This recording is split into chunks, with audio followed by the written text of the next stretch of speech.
Hello, dear students. I hope all of you are fine and you are doing your studies properly. So, today I am here with a new topic that is future indefinite tense, also known as simple future tense. গতিকে আহাচোন মৰমৰ ছাত্ৰ ছাত্ৰীসকল বেছি পলম নকৰি আমি ভিডিঅ'টোৰ ফালে আগবাঢ়োঁ in English language how can we talk about the future আমি ইংৰাজী ভাষাটোত যেতিয়া ভৱিষ্যতৰ বিষয়ে কথা পাতিম তেতিয়া আমি কি ধৰণে কথা পাতিব পাৰোঁ বা কি ধৰণে আমি ক'ব পাৰোঁ তাত আমি প্ৰধানকৈ তিনি ধৰণে ক'ব পাৰোঁ about any future action that is by using simple future tense the going to form and simple present tense. So, যিহেতু আমাৰ টপিকটো আজি ফিউচাৰ ইনডেফিনিট টেন্স সেয়েহে আমি চিম্পল ফিউচাৰ টেন্সৰ বিষয়েহে ইয়াত আমি আলোচনা কৰিম প্ৰথমতে আমি কেইটামান এক্সাম্পল চাম I shall be 15 next Saturday. It will be Diwali in a week. He will go home tomorrow.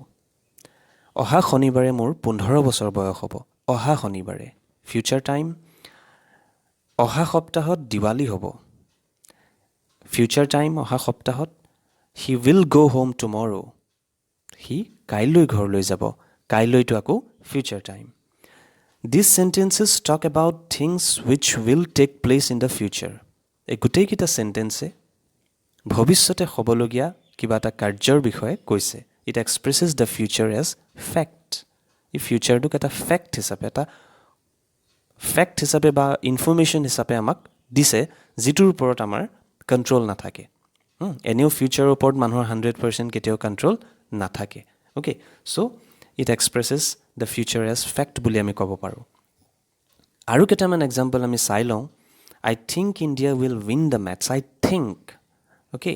I am sure Madhurya will get the first rank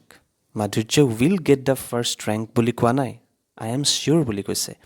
প্ৰথম চেণ্টেন্সটো যদি আমি ভালকৈ মন কৰোঁ আমি এনেকৈ ভাবিব পাৰোঁ যে এখন খেল আমি চাই আছোঁ আৰু আমি গম পাইছোঁ যে ইণ্ডিয়াই খেলখন জিকিব তেতিয়া আমি কৈছোঁ যে I think India will win the match because there are more chances of India winning the match আৰু ছেকেণ্ড চেণ্টেন্সটোত আমি দেখিছোঁ যে Madhurya has been performing very well in all his subjects in the examination that is why I think that he will get the first rank. সেইকাৰণে মই ভাবিছোঁ যে মাধুৰ্যই first rank পাব We use future indefinite tense about what we think or believe will happen in the future. ইয়াত দুটা কথা তোমালোকে মনত ৰাখিবা think or believe. ফিউচাৰত হ'ব বুলি আমি যদি কিবা এটা কথা ভাবিছোঁ সেই বিষয়ে ক'বৰ কাৰণেও আমি কিন্তু চিম্পল ফিউচাৰ টেন্স ব্যৱহাৰ কৰোঁ এতিয়া আহিলে এইকেইটা কথা এই কথাকেইটাৰ ওপৰত প্ৰায় ল'ৰা ছোৱালীৰ কনফিউজন হোৱা দেখা যায় সেইকাৰণে তোমালোকে খুব ভালকৈ মন দিবা প্ৰথমতে নম্বৰ 1 কৈছে in modern English we use will with first second and third person modern ইংলিছত আমি উইলটোক ফাৰ্ষ্ট ছেকেণ্ড আৰু থাৰ্ড পাৰ্চন তিনিওটাৰ লগতে ব্যৱহাৰ কৰিব পাৰোঁ প্ৰথম এক্সাম্পলটো দিছে চোৱা তোমালোকে I will play cricket tomorrow বুলি ক'ব পাৰা we will play cricket tomorrow You will play cricket tomorrow. He will play cricket tomorrow. She will play cricket tomorrow. Or they will play cricket tomorrow. গতিকে যি ধৰণেই কোৱা তোমালোকে will ব্যৱহাৰ কৰি যিয়ে নহওক পাৰ্চনটো এইটো শুদ্ধ হ'ব এইখিনিতে আমাৰ এটা কনফিউজন হ'ব পাৰে যে বহুতেই কয় যে আইটোৰ লগততো আমি চেল ব্যৱহাৰ কৰোঁ য়েছ আমি কৰোঁ এইটো আমি ভুল বুলি ক'ব নোৱাৰোঁ কিন্তু চেল যদি আমি আইৰ লগত ব্যৱহাৰ কৰোঁ ইট মেক্স দ্য চেণ্টেন্স মোৰ ফৰ্মেল গতিকে এটা ফৰ্মেল কনটেক্সটতহে আমি আজিকালি চেল ব্যৱহাৰ কৰোঁ নহ'লে আমি আইৰ লগতো কিন্তু উইল কৰোঁ according to modern English grammar okay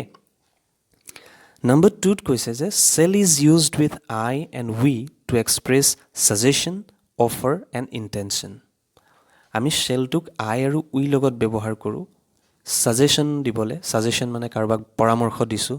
কিবা এটা দিহা পৰামৰ্শ দিয়া বুজাইছে অফাৰ কাৰোবাক কিবা এটা আমি যাচিছোঁ অফাৰ কৰিছোঁ বা ইণ্টেনশ্যন অভিপ্ৰায় চ' এইকেইটা ক্ষেত্ৰত আমি চেল ইউজ কৰোঁ এক্সাম্পল মই দি দিছোঁ লেটছ ষ্টাৰ্ট শ্বেল উই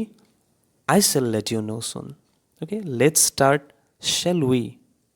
বুলি কৈছে এইটো এটা সুধিছে যে আমি যাব পাৰোঁ নেকি এতিয়া can we it's a kind of proposal I shall let you know' soon এইটো কি বুজাইছে যে মোৰ ইণ্টেনশ্যনটো বুজাইছে মই মোৰ অভিপ্ৰায়টো বুজাইছে মই যে তোমাক এই বিষয়ে সোনকালৈ কিবা এটা কম Number 3 কৈছে shall is used with second and third person to express promise, command, threat and prohibition. এইকেইটা বস্তুৰ লগতো shall use কৰোঁ আমি second আৰু third personত okay promise বুলি ক'লে তোমালোকে জানা প্ৰতিজ্ঞা আদেশ command threat মানে ভাবুকি আৰু prohibition মানে হৈছে নিষেধ এই যিকেইটা এক্সাম্পল লৈছোঁ আৰু এই পইণ্টছখিনি মই তোমালোকৰ যিখন স্কুলত দিছে N approach to English grammar class 9 আৰু 10ৰ কাৰণে সেই কিতাপখনৰ পৰা মই কৈছোঁ মই এই কাৰণে সেই কিতাপখনৰ পৰা কৈছোঁ কিয়নো এই কিতাপখন হেণ্ডবুক হিচাপে তোমালোকৰ সকলোৰে লগত আছে আৰু তোমালোকে মোৰ ভিডিঅ'টো চাই যদি কিবা বুজিও নোপোৱা you have that book as a reference সেইখন তোমালোকে প্ৰসংগক্ৰমে তাত চাব পাৰিবা এটা ৰেফাৰেঞ্চ মেটেৰিয়েল হিচাপে তোমালোকে তাত চাব পাৰিবা আৰু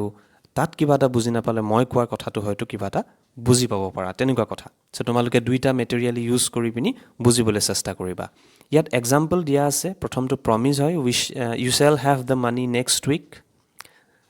দ্বিতীয়টো কমাণ্ড হয় ইউ শ্বেল ডু ইট এইটো কাৰোবাক কমাণ্ড দিছে আদেশ দিছে nobody shall leave the room কোনেও এই ৰুমটো এৰি নাযাব আমাক পৰীক্ষাৰ পাছত ছাৰ বাইদেউহঁতে কয় নহয় যে পেপাৰ দিলেও তোমালোক বহি থাকা কোনেও যাতে ৰুমটোৰ পৰা ওলাই যাব নোৱাৰা এতিয়া okay so' that is a kind of prohibition তো আমাক বাধা দিছে যে নাযাবা তোমালোক so' it's like date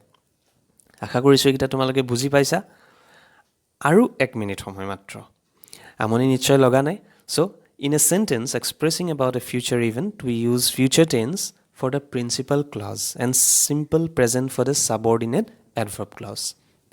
principal clause আৰু ছাবঅৰ্ডিনেট ক্লজ তোমালোকে জানা এটা চেণ্টেন্সত কেইবাটাও ক্লজ থাকিব পাৰে কিন্তু তাত কিছুমান প্ৰিন্সিপাল ক্লজ থাকে আৰু কিছুমান ছাবঅৰ্ডিনেট বা ডিপেণ্ডেণ্ট ক্লজ থাকে আকৌ প্ৰিন্সিপাল ক্লজটোক আমি ইণ্ডিপেণ্ডেণ্ট ক্লজ বুলিও কওঁ এই উদাহৰণটোৰ সহায়ত মই তোমালোকক বুজাই দিম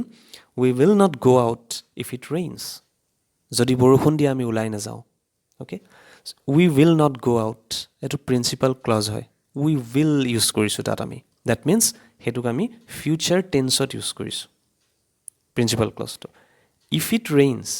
এইটো হৈছে ছাবঅৰ্ডিনেট ক্লজ বা dependent clause if it rains ইয়াত কিন্তু যিটো ভাৰ্ব হয় ৰেইনছ হৈছে তাৰমানে এইটো চিম্পল প্ৰেজেণ্ট টেন্সত ইউজ কৰিছোঁ এই কথাটো তোমালোকে মনত ৰাখিব লাগিব এনেকুৱা পৰীক্ষাত আহে তোমালোকৰ অ'কে চ' মই আশা কৰিছোঁ খুব কেইটামান কথাই মই ক'লোঁ কিন্তু ফিউচাৰ ইনডেফিনিট টেন্সটো বুজি পোৱাত তোমালোকৰ অলপ হ'লেও সহায় হৈছে বুলি মই ভাবিছোঁ যদি এতিয়াও কিবা ডাউটছ আছে তোমালোকে মোক জনাব পাৰিবা চ' ধন্যবাদ